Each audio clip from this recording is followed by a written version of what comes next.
Tonight, in our coverage, 5 former premiers urge Canadians to raise their flags high and unite against U.S. tariff threats. Assalamu alaikum and good evening. This is Muslim News Canada on Muslim Network TV. I'm Elia Batul. The Trump administration says if all proposed tariffs take effect next month, they will stack on top of each other, potentially reaching 50% on some goods. Currently, the U.S. is considering a 25% global tariff on steel and aluminum starting on March 12th. At the same time, it has temporarily paused a separate 25% tariff on Canada and Mexico until March 4th, pending border security negotiations. A White House official has clarified that if the paused tariffs are reinstated, they will combine with new tariffs, doubling the levy to 50%. President Donald Trump is threatening additional tariffs on automobiles and other sectors. Critics argue these moves will hurt American businesses that rely on Canadian aluminum. However, Trump's team insists the tariffs are necessary to revive struggling U.S. mills. White House trade advisor Peter Navarro claims Canada's aluminum mills are operating at full capacity while U.S. mills are suffering. Navarro has also accused allies, including Canada, Brazil, Japan, and Australia, of abusing past tariff exemptions. He is criticizing Canada's support for its steel industry, calling it an unfair competition. Quebec leaders and industry officials are outraged over U.S. President Donald Trump's decision to impose 25% tariff on aluminum imports starting March 12th. Premier François Legault calls the move totally unjustifiable. Legault vows to defend Quebec's aluminum sector, which supplies 60% of the U.S. market. Industry leader François Racine warns the tariffs will increase costs, hurt smaller businesses, and worsen inflation. Quebec's aluminum industry is worth $11.6 billion. It employs over 40,000 workers and is a major economic driver. Experts say the tariffs will make North American aluminum products less competitive globally. Prime Minister Justin Trudeau is urging Washington to reconsider, warning that the tariffs will harm both U.S. and Canadian economies. This marks the second time Trump has imposed such measures, following similar tariffs in 2018. Negotiations are expected in the coming weeks to reverse the decision. Canada's 5 living former prime ministers are calling on Canadians to fly the maple leaf with pride this Saturday in a show of national unity. In an open letter, Joe Clark, Kim Campbell, Jean Chrétien, Paul Martin, and Stephen Harper are urging the country to stand together against U.S. President Donald Trump's repeated attacks on Canada. The call to action coincides with the 60th anniversary of the Canadian flag's first raising on Parliament Hill. The former leaders say now is the time to demonstrate national strength and pride. Trump has frequently mocked Canada's economy and military while suggesting the country should become America's 51st state. His recent announcement on steep tariffs on Canadian steel and aluminum has further strained relations. Liberal leadership contender Mark Carney has endorsed the flag initiative as a symbol of unity, while Conservative leader Pierre Poilievre is organizing a Canada First rally in Ottawa. A special flag ceremony will be held in the capital on Friday. Team Canada fans are encouraged to wave flags during the four nations face-off hockey game, reinforcing a message of national solidarity. Palestinian Health Ministry reports at least 1 Palestinian has been killed and 9 others injured in Gaza in the past 24 hours.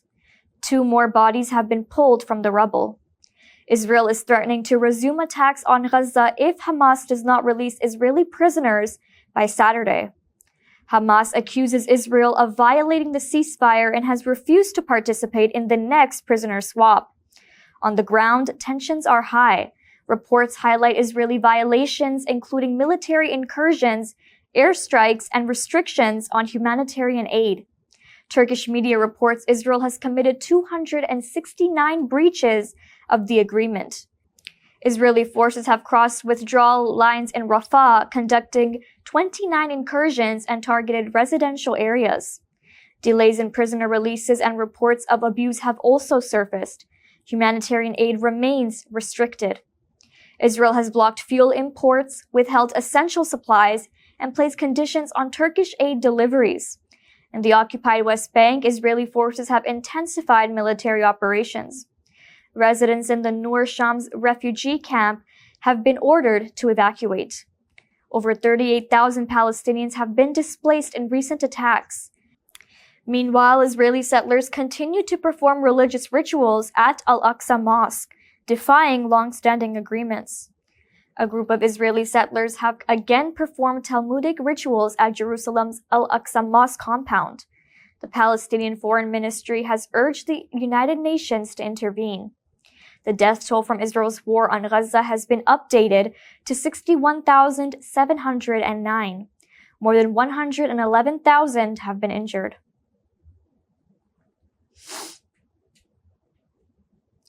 Donald Trump remains committed to his controversial Gaza proposal despite growing oppositions as he met with Jordan's King Abdullah II. Trump reiterated his belief that Palestinians should be relocated to Jordan and Egypt, while the U.S. takes control of Gaza, framing it as a step towards regional stability. King Abdullah, while diplomatic in his response, firmly rejected any forced displacement of Palestinians.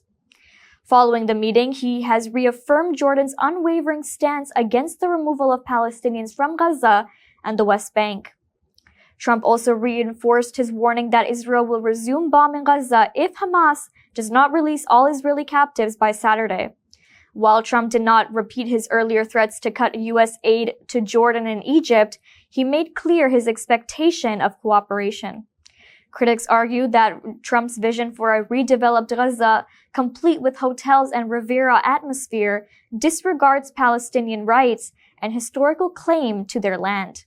Meanwhile, Jordan and other Arab states are actively working on an alternative proposal for Gaza's future, seeking a more sustainable and regional-led resolution.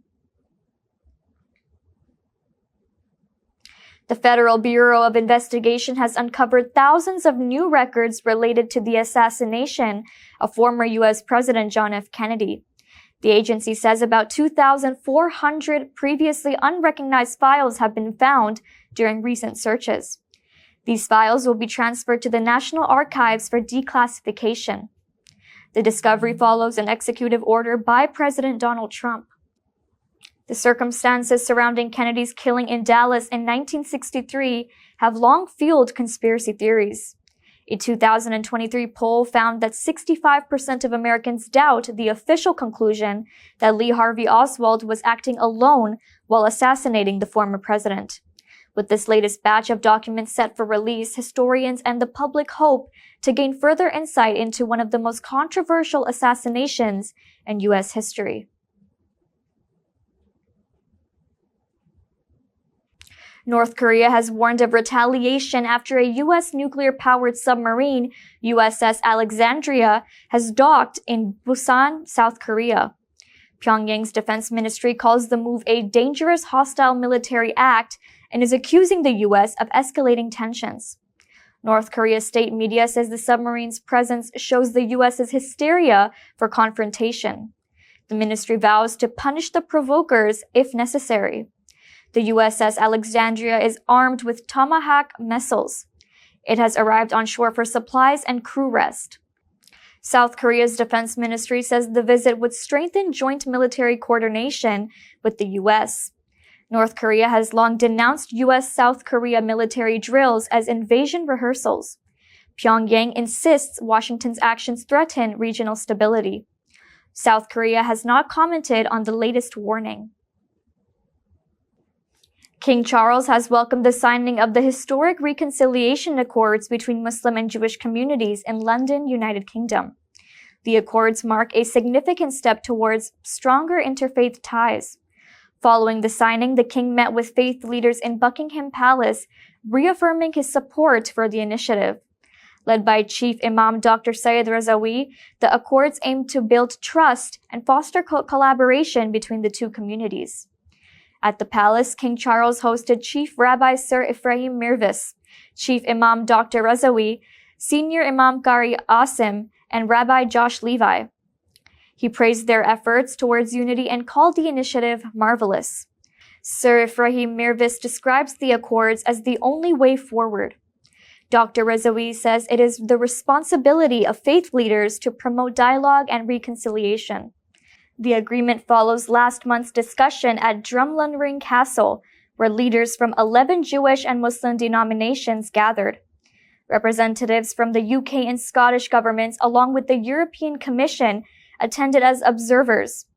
Faith leaders hope the Accords will inspire broader interfaith cooperation across the UK and beyond.